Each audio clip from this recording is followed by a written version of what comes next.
Driver, forward, 30 meters. We take hold down position behind house. After last dispatch, commas are not so happy. We need to give them some time to cool off. Oh, thanks. Panthers right behind us. Turn around, driver. Pobostria.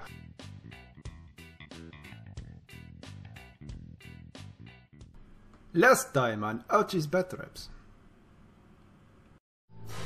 Now my opponent today, he actually measures everything out very meticulously. Tiger tanks out and I start getting all nice clean shots on those tanks in the center.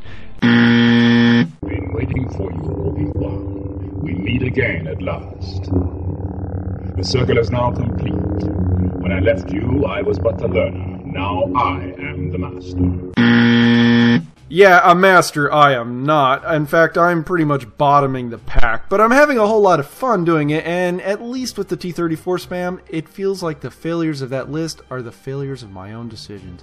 And taking me on in the last round of the Tanker Treat Tourney is War Toy, which coincidentally was not only the last person I fought last year, but we've also switched sides. He's throwing the Panther spam while I'm throwing the T-34 spam. In this free-for-all scenario, this is the most basic of all the scenarios. In fact, this is the scenario you see in just about every wargame, where you just kind of line up the units and let them shoot at each other. And again, this is one of those scenarios where placing the objectives is incredibly important. I go ahead and place my objectives on his side as wide as possible, and I don't know what he was thinking, and I wish we could have talked about it at the tourney, but he put his right next to each other, and it really made my defensive plan real simple. I had just a really narrow area on the bottom side of the board to take care of. I admit, I got real excited when I saw him place them so close to each other, and I thought the game was almost in the bag, because now I don't have to defend a wide board. I just have to defend one small section, and coincidentally, that's where all my tanks are going to go as well. And then, in the deployment, he ends up putting all his units wide across his deployment zone again. I was a little flabbergasted that he would deploy so thinly across such a large way, because I guess I could swing one way or the other, but I thought I was pretty much telegraphing what I was doing when I put the 10-strong Tankovy down on the bottom as the last tick. But to be fair, I did put the Spetsnaz on the northern end of the board way late in the deployment step, trying to bait him out to put something else out there. And wouldn't you know it, there is some Panthers out there to deal with it. 3 Panthers to deal with a little Recce group of infantry. I take the Recce movement for the Spetsnaz, and I try to be as safe as possible with them. I swing them behind the wheat field so that they won't be seen. And the objective here, again, is just to distract those Panthers as much as possible. Again, I start moving the huge, massive tanks. He doesn't have any artillery or air support to worry about, so I just clump them up and send them forward. This is going to be awesome. Now, I don't get many shots at the Panthers. In fact, there's only a couple of them that are worthwhile that are below 16 inches that can actually do anything. Some of them actually manage to connect, and they don't even just connect. They go to firepower and destroy one of the Panthers at range. I think this is the only time I've ever rolled a Russian anything and killed a Panther from the front. It was amazing. So this is fortuitous. We've got a nice baiting decoy troop element on the other side. The tanks are rushing forward almost unopposed. And we even kill a Panther at range. The objectives are just sweet for us right now, and we're getting good firepower against the Germans. So he begins responding in kind, doing everything that he can to get as many Panthers in range as he can. He's just got to tighten the noose and move the tanks back over to protect the objective. And it's kind of a little defilade there. I mean, that's a little bit of a hindrance for me. And on the northern end, he begins moving his Panthers to take care of the decoy troops, because he can't let them just walk all the way over there to the objective.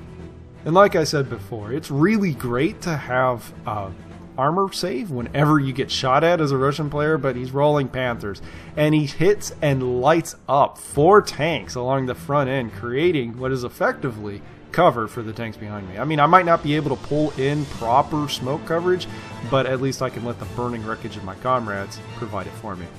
His CIC manages to move forward, and then he tries to stormtrooper back, and somebody didn't tell his cohorts because he got left out there in the open.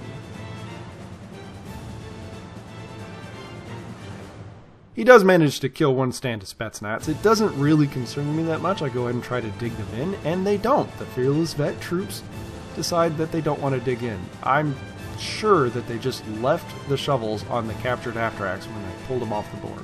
Because that's the only explanation for why they're trying to dig out the ground with their hands. But the gambit is in play. We keep moving the Soviets forward. Dun dun dun dun dun dun dun dun dun dun dun dun dun dun. We gotta just put as many shots downrange as possible. We gotta spam the mess out of those Panthers. Except for that one guy that got stuck in the wheat. That guy is fired just as soon as the Commissar finds him. I even start moving the ZIS-2 guns forward. It's not entirely clear, but this map is very hilly. There's a lot of defilades from small hills around, and the ZIS-2 guns got to get on top of that hill that is right in front of them to start ringing shots home. And because they're a heavy gun, as of this Batrep, they just don't make it, just barely. Otherwise, the Soviet fire is mostly ineffective. All the shots that do hit are bounced off the Panthers. This is to be expected. We need to close our distance. The IL-2s manage to even come in, and they get nothing. Not a zilch. The German armor saved the day for another turn. My buddy begins moving around all the tanks up onto the objective, trying to get closer, trying to bring those anti-aircraft guns closer to the objective. Though, arguably, this isn't the turn you'd want to do that, because I'm already too close. At this next turn, I'm going to be mingling through his lines as though I was assaulting him with a tank.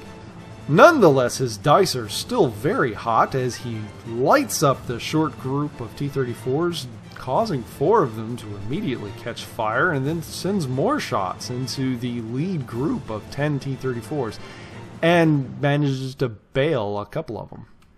And because the Spetsnaz did not dig in, he throws a gaggle of machine gun fire on there, reducing them down to 2 stands. Where did we hire those guys? This turn, however, he does make his CIC sit and shoot, which is actually a very intelligent thing to do, since he's going to pull up his buddies behind him anyway, and this way he gets all the benefits of making the shot, and he also gets the ability to allocate hits to the other members of his platoon. Soviet air power does come in. The IL-2s find those Panthers out there in the open on the northern end of the board. They try to do some sort of damage to them. They won't, but it's nice to give him something to think about. He's going to end up pulling those back because he doesn't want them to be just randomly harried by my air support. And this is when Soviet heroes are made. The T-34s charge into the Panther line, panning their turrets left and right. And this is where paying for cupolas, or at least you don't have to now, but paying for cupolas was really useful because I was able to pan them around and generally just make a mess of everything as we do a Soviet-era drive-by into the Panther lines. It's not as effective as you think. Quite a few of them are bailed, but I don't get enough kills to really bring the game home. It's going to be another turn or two before we can call the game one way or another. Disconcerted about the air power, the Germans begin moving their air support, or their anti-aircraft guns, back towards the center of the board. Generally where you'd want to be, just spread them out as far as possible. That way he can protect the Panthers on the northern end to keep me from just making a mess of them at my own speed. And speaking of speeds, the Germans stop. They decide to pan their turrets over and just start lighting up the T-34s. If it wasn't a problem hurting them at range, hitting them at point-blank range is much less of a problem. But Soviet spirit is not dampened at all, as even though several of them are taken out of commission, I pass every platoon morale check. Now, we better start passing out those medals by the bucket, because this is the turn that's going to make or break the game. We've already lost quite a few T-34s. We need to just get a couple shots home. We're still at parity, because at this range, with these weapons, I can kill him just as easily as he can kill me. So I moved the tanks forward just so much that if he stormtroopered some way or another, he'd still have to move or something. I don't know what the logic was, but we fire several times, and I know that at this point in time, I need to go for points. I go for the one platoon that's just a little short that we hit the first time. We light them up, and we take 2 Panthers out of the game. Now that he's short a platoon, he's still no less fierce for it. He still has several Panthers out there. all of which are more than capable of dealing with the remaining T-34s. I think that at this point we're actually almost at parity for tanks. And if you count the ones that are bailed or stuck in the wheat field, it might even be more in favor for the Germans. So again, he maintains full rate of fire like you should with any heavy catalyst, turns the turrets around, and just begins lighting up the tanks that manage to get behind the Panther lines. It's just dead off and the remaining survivor from the short group of T-34s. He finds them, he acquires them, and he absolutely destroys them. But on the northern end of the board, he left one Panther there to deal with the infantry, which is incredibly smart. He doesn't have to keep up with the rest of the group, and so long as he's out there, there's some MG dice that are going to keep those Spetsnaz from claiming the objective like some sort of cheesy little git. This has been a fantastic series of maneuvers on the part of my opponent as he has successfully put the Soviet army on the defensive. I no longer have the strength to be able to take the objective, so I need to start pulling back. As these two guns are in good condition, I can make a play for points and hopefully kill another platoon if I'm careful. IL-2s do sweep in out of the skies, finding their target as the CIC, and once again they're grouped up and the anti-aircraft from the Germans is too far out of position to do anything about it, and the bombs bounce, leaving the CIC and his compatriots completely unaffected, and leaving the Soviet Tankovy to deal with the remaining Panthers at what is almost certainly going to be point-blank ranges. At this point, the cat is quite literally out of the bag, and there's nothing I can do to put it back in. So my buddy pushes his tanks forward. He actually singles out every tank that's still not on fire. The one that's stuck in the wheat, the CIC, and one remaining member of the Tankovy that managed to not die previously. Though, admittedly, the only reason he's not dead is because of mechanical cowardice. So he assigns his hits very spectacularly. He finds the tank in the back, lights it up, he assigns another hit to the main platoon. I go ahead and group it up so that he knows I'm going to assign it to the one that's stuck, just so that he can have his CIC, engage my CIC, mano a mano, tank to tank, in what is the most awesome display of bravado. Good game. So that was awesome. I wish more games ended like that with hot CIC on CIC action. Though I have to admit, Panther versus Tiger probably isn't all that fair, but I had more tanks at one point in time. Tourney standings is actually doing okay. I managed to pull out 7 points, being second to last. Guess who was last? Operation Don't Suck As Bad As My Brother was a complete success. Hunter managed to pull another 1-6, which is to be expected, and he had a lot of fun, which that's the name of the game, right? And I had a lot of fun too. We all did. We look forward to doing it again next year, actually. And with the Red Bear points decrease that they recently errated off, you better bet that I'm going to run more T-34 spam. It doesn't really solve some of the endemic problems with the tank in Flames of War, but it will give me more tanks to send off to their heroic deaths. Which, you know, that's always fun. And even though I got second to last in tourney standings, I actually got best army, best table, and best sportsmanship. Gerbardsen is actually the person that took a Romanian win for the tourney, which, you know, congrats to that. That's pretty awesome.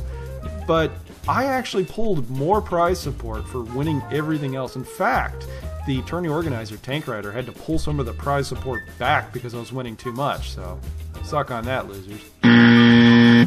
Ooh, well, I guess there's always next year. Here's hoping to see Tanker Treat 2014.